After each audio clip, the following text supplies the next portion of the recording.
What is up, all of our slashaholics? According to my Garbage Pail Kids card, I am Halloween. I just like that name, by the way. Well, I am Jenny Jelly, and I'm not really sure how I'm supposed to feel about that name. I think you're supposed to feel kind of like a pile of goop. Yeah, well, that's not very nice. Well, I mean, the Garbage Pail Kids for a reason. That's true. That's true. Anyways, we are back with another episode of Horror Movie Reviews, straight from our mouths to your ears. And this one seems to have been on a lot of people's radar this week. I am surprised at the support. The amount of people that have been commenting, I've been waiting. I know, it's sheer pandemonium over here. I love it. We love it. We love it. Lots more comments and lots more interaction on this one than we have in the past. So, that's right. Just like myself, it seems many of you are big fans of Scream as well. And let's be honest, what is there not to like about it? I mean, it redefined the horror genre. It was like, it was our Halloween growing up. It really was. It was what got our generation into horror movies. Right. With the clear over-the-top references to other horror movie classics that we will not really review. There's no way that we could even possibly mention all of the references that they have in this film. Let's just face it, if we were to do that, that would be an entire video in and of itself. Yeah, and really, you might as well just watch the movie and see all the cool references. Exactly. And if you haven't watched the movie, like, why are you watching Are this? you under a rock? That, and why are you watching this? Go watch it. Go. And then come back. Go. We'll wait. Okay, you watched it? Good. Okay, cool. So, now some of the references we will be pointing out, but mostly just when the characters themselves point out references and, things that are extremely important to the storyline. Yeah, obviously. I mean, you have to take those in consideration, but we are not going to be pointing out every single one of them because, like we said, this movie is very self-aware. If you watch Prime Night, you'd save time. Anyways, carry on. Well, that too. But this movie is also very self-aware of the previous things that came before it. So. Yeah, and it's one of those films that, like, it was meta before we knew what meta meant. And it was just something that, I don't know, it really brought so many people into the fold, if you want to call it that. But with that being said, let's dig into what makes this movie simply a cut above the rest. I see what you did there. So we start the story with high school student Casey Becker. She's home alone, popping popcorn on the stove, and she gets a phone call from an unknown person. This person, first she hangs up on him. Then they call back again. He's like, oh, I'm sorry, I dialed the wrong number. And she's like, no big deal. And just click, hangs up on him. And then he calls back again and she's like, okay, so he just wants to talk, So they start talking about horror movies because she says she's about to sit down and watch a scary movie. And he asks what's her favorite scary movie. And of course, this leads us into... the trivia from hell. Yeah. Things turn scary, sadistic, evil. Pretty quickly, especially when we realize that there's more at stake than just Casey. Right, because the killer himself, or what we assuming is going to be the killer, I mean with the name Scream, Yeah. He reveals that her boyfriend Steve is bound and gagged on the back patio, and demands that she answer the questions of horror films. Well, I think you and I would survive this pretty fucking easily. And for anybody that has seen the rest of this franchise, I like to think of us as Kirby. I like to think of myself as Kirby, at least, If I was on the other end of the line, I would just start yelling out all the different remakes over and over and over again. It was one of them, right? It was one of them. Right, if I was about 150 pounds lighter, maybe. But Anyway, after Casey gives the wrong answer to the Friday the 13th question... Name the killer in Friday the 13th. Jason! Jason! I'm sorry. That's the wrong answer. No, it's not! It was Jason! Afraid not? No way. Listen, it was Jason. I saw that movie 20 goddamn times. Then you should know Jason's mother, Mrs. Voorhees, was the original killer. Jason didn't show up until the sequel. I'm afraid that was a wrong answer. Right. So she gets the answer wrong. And Steve is murdered before her eyes. Mm. Oh no, poor Steve. Yeah. Stupid football player. So she refuses to answer any more questions and attempts to escape, but is cornered by someone wearing what we now know as the Ghostface costume. Point of reference, it was actually not called Ghostface until 4. Oh, really? That's when they started referring to it as Ghostface. Up until then, it was referred to as Father Death. Yeah, that was the name that was on the costume that Dewey brings. Before. Yeah. Mm-hmm. Okay. So, Ghostface chases after her and guts her and strings her up from a tree, leaving her for her parents to find her. And her mom actually hears her being killed on the phone. So does the 911 call. Yeah. For those of you that don't know, the phones they were using at that time, mind you, this is 1996, landline phones. It was still a cordless landline phone. Right. But they didn't turn the phones off. So it was an actual phone. So like when she dialed 911, she accidentally rang through to 911. Yeah. And they were quite confused as to what was going on, and obviously had a lot of explaining to do. Right. Because all they hear is just a woman screaming and being murdered. Mm-hmm. And if I was a 911 dispatcher, I would be sending help as fast as possible. Right. Anyways, we cut to the next day. Everyone's showing up at school, and the news media descend on this quiet town in Southern California. And the investigation begins as to what the actual fuck just happened. Because now we have 2 dead high school students. Yep. And it's also, we learned this... teenager Sydney Prescott is struggling with the upcoming anniversary of the rape and murder of her mother, Maureen Prescott. Yeah, which is... Oof. Gail Weathers, one of the reporters on the scene... Good old Gail. ...wrote a book about... what happened. The Woodsboro murders. She wrote the book first about Cotton Weary. Right. And the rape and murder of Maureen Prescott. Right. And she very much slandered Maureen and slandered Sydney and said that she fingered the wrong guy. Which we find out in a later, actually, I think it's later in this movie, find out, Yeah, we did. That she was right. That night, while waiting at home for her best friend, Tatum Riley, played by Rose McGowan. I love Rose McGowan so much. I was actually just reading something. She said that this film was her favorite acting experience she's ever had. It was like one of her earlier films, too. Yeah. There wasn't very many before this, but she said this was the best acting gig she had in her entire life. Sydney gets a taunting phone call and is attacked by what we know now as Ghostface, as Jenny Jelly obviously pointed out.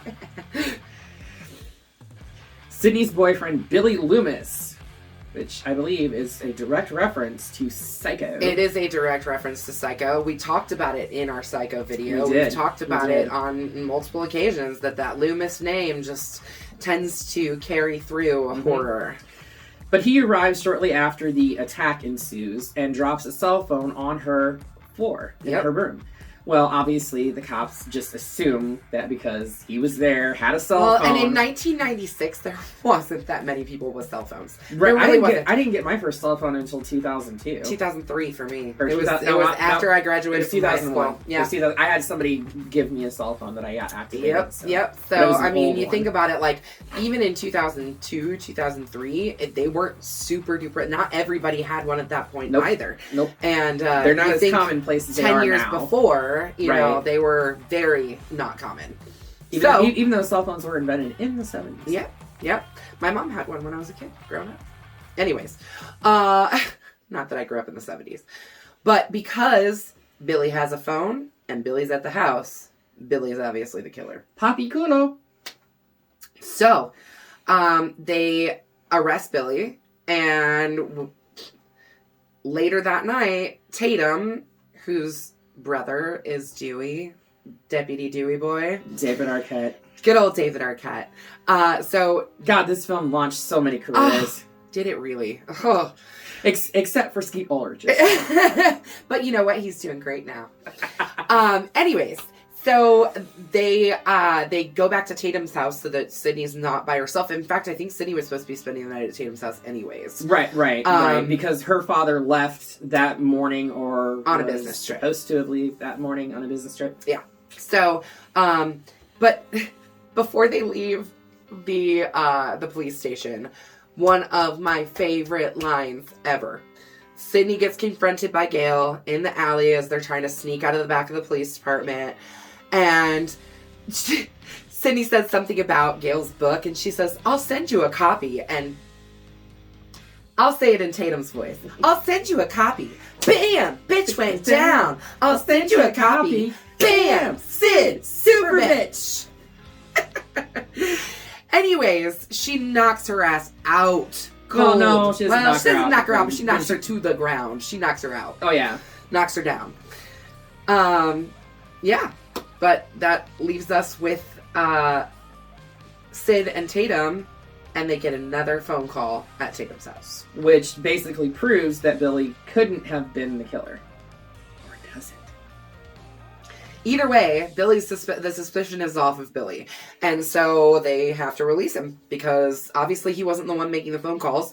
And Dewey so eloquently grabbed the phone and said, hello, to see if he could figure out who it was that was on the other line.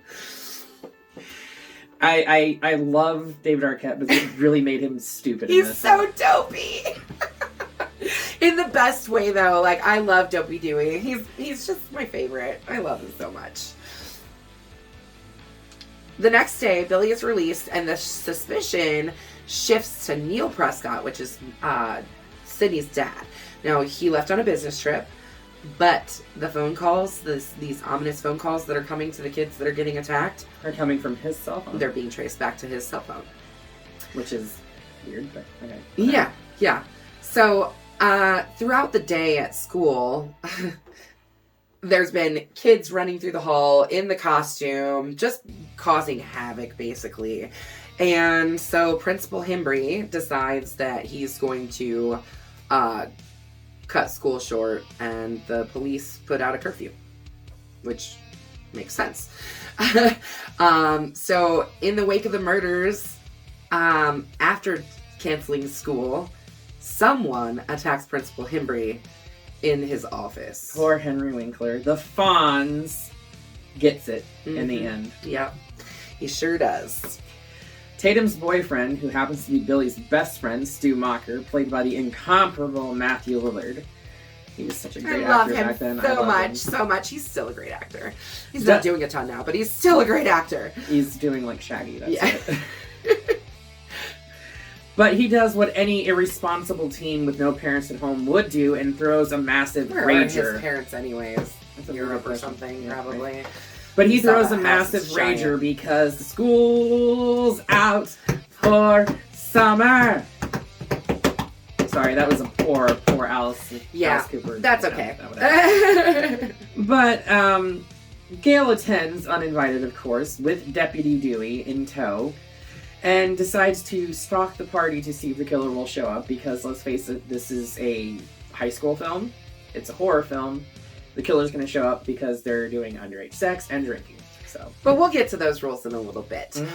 But what Gail also does while she walks around the house is she plants a camera. She doesn't do it. The cameraman does. No, the cameraman's outside still. She backs into the TV and plants her little camera right there on the next to the VCR. He's out waiting for her because then when she comes out, he's like, "Oh crap, there's a delay." 30-second delay. Yep. So, anyways, she plants a camera, so now we have eyes inside the house. And then Stu asks Tatum to head to the garage to grab some beers for him. And when she does, she is cornered by Ghostface. And we get, honestly, one of the funniest kills in the entire franchise. One of the dumbest fucking kills. Because it's not plausible. In the entire franchise. In fact, so unplausible that they had to staple her into the hole because she kept falling out. Because she was too small. She was too small to get stuck in the pet door. and then have her head smushed like a Barbie doll.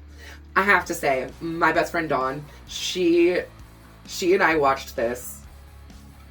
Earlier I was saying I can recite the entire film. It's because she and I watched this movie probably 50 times. Just the two of us, not counting all the hundreds of probably times that I've watched it by myself. But Dawn and I constantly, every time, we would just smush it. Like, it looks like a Barbie head being smushed. Like, it straight up does. Like, if you squish a Barbie head. That's what Tatum's head looks like when she gets smashed in the pet door. Many of the party attendees are drawn away after hearing of Principal Hembree's death because he's been strung up on the goalpost. From the goalpost, yeah. Okay, whatever. Sydney, Billy, their friend Randy, played by Jamie Kennedy. Again, Randy, honestly, is like, and I have to say, maybe it's because I am dating someone named Randy.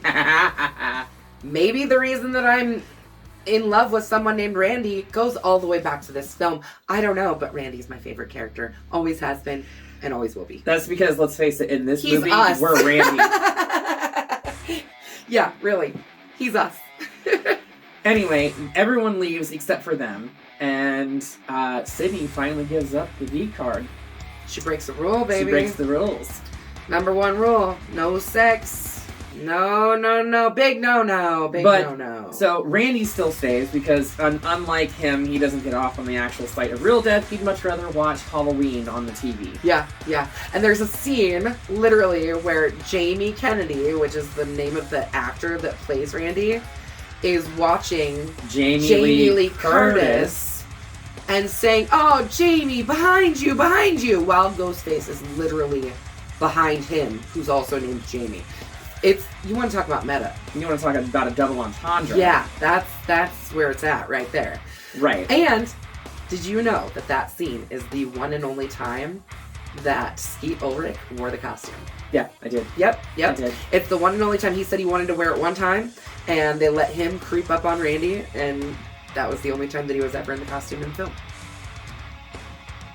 So, after having sex, Sydney and Billy are confronted by Ghostface, who stabs Billy, and Sydney, runs. We get one of our epic chase scenes where we get Sydney running from the Ghostface through this amazing house, by the way. That house is just incredible. And from what I've seen in behind-the-scenes stuff, they really used, all of the house. They really didn't change too much about it, and they kept it pretty much the same even now. If you were to... Well, I mean...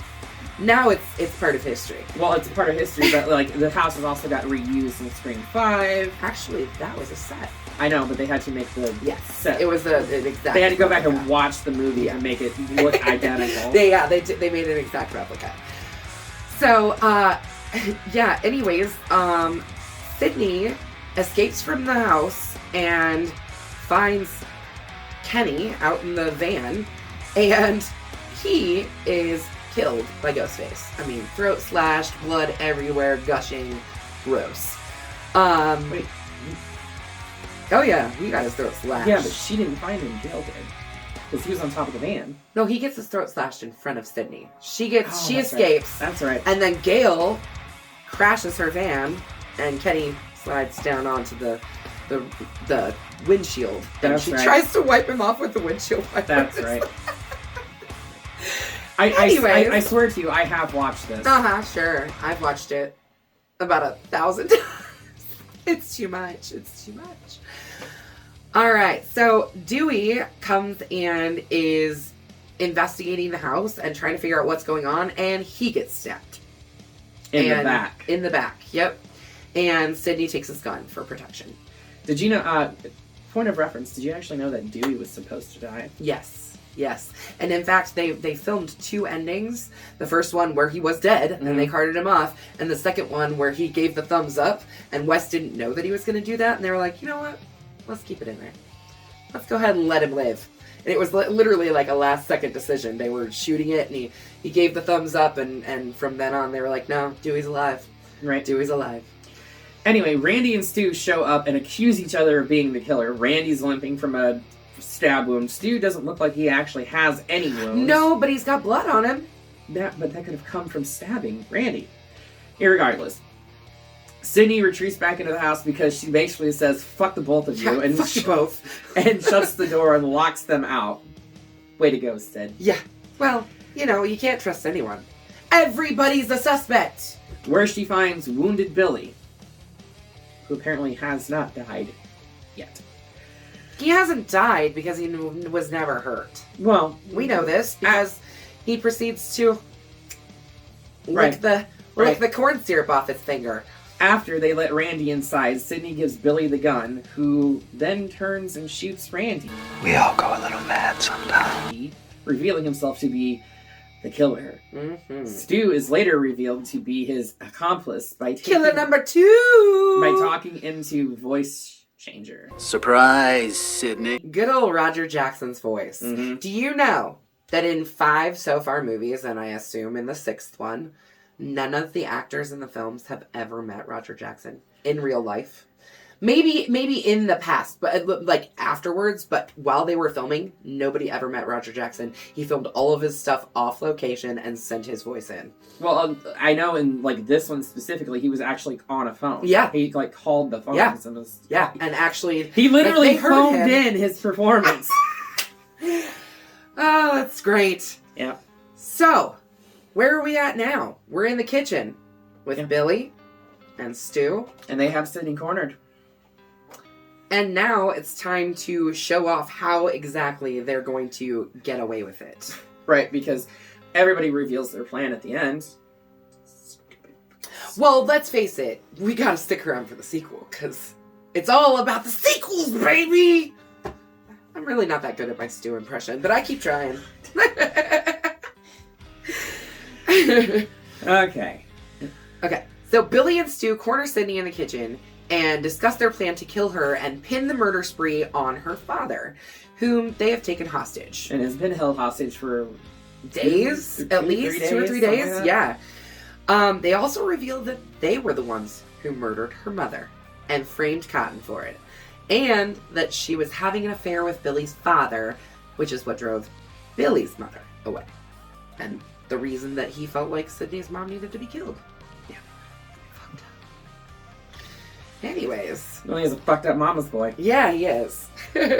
Gail intervenes, enabling Sydney to escape and turn the tables on the killers, taunting them with a phone call and donning the ghost face costume herself, before knocking Billy out and killing Stu by dropping a TV on his head. I still think Stu's alive. I don't care. I'm with you. I'm gonna go ahead and say that Stu's still alive. We'll find out in the next movie. Hopefully. Maybe. If we don't, maybe we'll find out in 7. I hope they don't make a 7th one. I don't know. Let's see where this goes, man. Let's see. So, an enraged Billy awakens and attacks Sydney, but Gail shoots him. Right in the chest. Randy, wounded but alive, remarks that, wait, this is the part of the movie where the killer comes back to life for one last scare. And of course, Sydney says,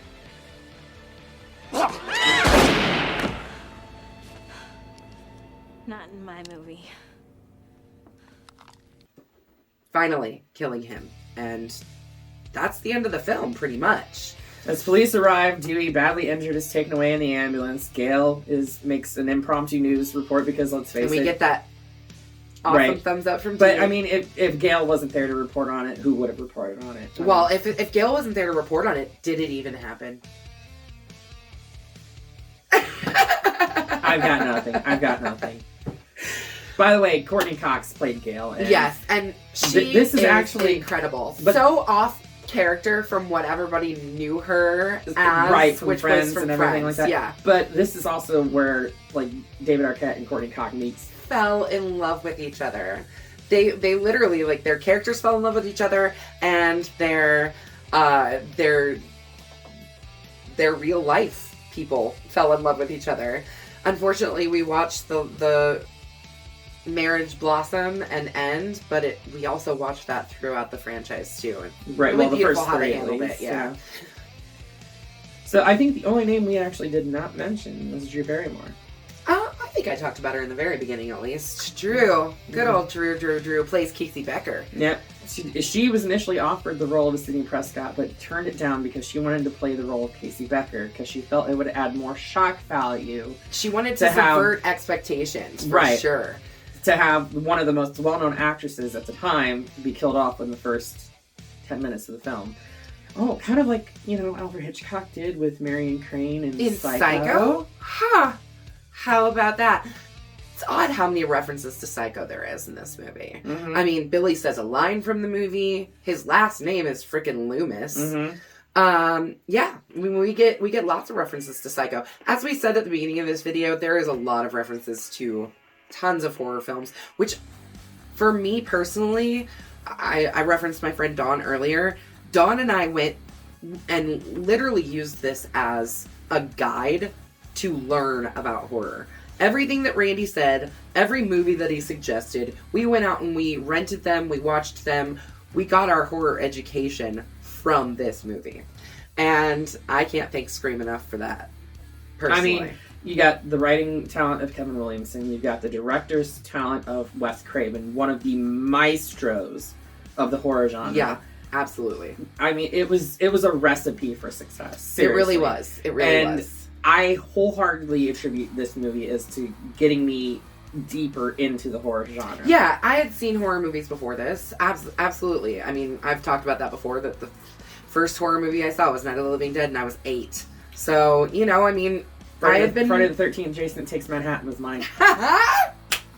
That's a good first movie. Yeah, it scared me so much I had to go home from my friend's sleepover. Anyway, so everything was it was the perfect storm for this film when it came out in 1996, and it is still. It got the references just right. Right. It got it was funny. It was clever. It was smart. It's 5 million bloody machetes up from me. Straight up to the sky right here. All the way up to the sky. This is the epitome of clever, funny, scary horror films. And like I said, it's the epitome of what we grew up with, yes, honestly. Absolutely. I mean, we say we grew up with Halloween and stuff like that, but that was 20 years That was actually before we were born. Right. This was like the first thing that was like in our generation, in our time, that we didn't... Like, I remember going and seeing Scream 2 in theaters. Mm-hmm. And talking about it with my friends the next day. and like feeling so excited about being able to discuss these things. I did not see Scream 1 in the theater. I saw Scream 2 in the theater. But we were too young at the time. I know. You had to be 18. I know. Well, I think my friend's parents took us. But, I mean, regardless, we grew up with this. Mm-hmm. And this is what, it not only gave us somewhere to go, but it also gave us the history, too. It gave us direction and to educate ourselves more. And, Wes Craven, we know you're not with us anymore. You will always be with us. Thank you for teaching us to appreciate the horror. Yes. And for always using the practical effects. That man was the king of using practical effects. And we appreciate you, and we miss you immensely. With that, we are done with Scream. We're going to get that. Oh no, I knocked over our screen knife. Oh my God. Because I was trying not to get hit by a movie. Take the movie. Okay. I won't knock over the knife next time. I'll just take a movie to the side of the face. Yes. Yes, you will. So, I think we're going to go a little off schedule because I believe we have another holiday coming up. Do we? Yes. Is it one of my favorite holidays? I don't know. Is it one of your favorite holidays? I sure do like it. Mostly just because I liked to go out drinking, but my belly doesn't handle that anymore. But I'm still Irish. Always will be and always have been. So with that being said, next up... You can't do Irish without doing Leprechaun. The wee little look of the Irish, played by Warwick Davis. Yes. Warwick Davis. I mean, how many movies is there in this franchise? 7, I think? 8. 8? And he has been in every single one. You should. Our producer said there's too many. No such thing. No such thing. I don't know. I think there's some franchises that maybe have gone too far already. I mean, when Leprechaun goes to space and goes to the hood, I think we might be going a little bit far. When they replaced Warwick Davis, that's when I lost interest in the franchise. Yes, for sure. But join us here 1 week from today. From now. 1 week from today when we dive into the lucky shamrock that is Leprechaun. Yay! Starring yet another Friends Yes, cast member. so we're going from Courtney Cox on to Jennifer Aniston, who happens to appear on this cover, even though she's got a rather small role in the movie. But it was her first. It was her first film. It was her first film. And she's Jennifer Aniston. And so. I just have to point out this too. Warwick Davis has top billing over her. Yeah, Because Warwick Davis plays the Leprechaun, the villain of the film, and he has top billing over her. Yeah, well, nobody knew who she was. I just find it funny that the villain, the monster, the creature has top billing. Yeah, I love it. I love it. So, like we said, come back here 1 week's time. 1 week. 1 week. Come back and see us. And in the meantime, be sure to slash that subscribe button. And stab the like button. And ring-a-ling that grave bell so you don't get buried alive and can stay notified on all of our videos. Until then, we will see you in the afterlife.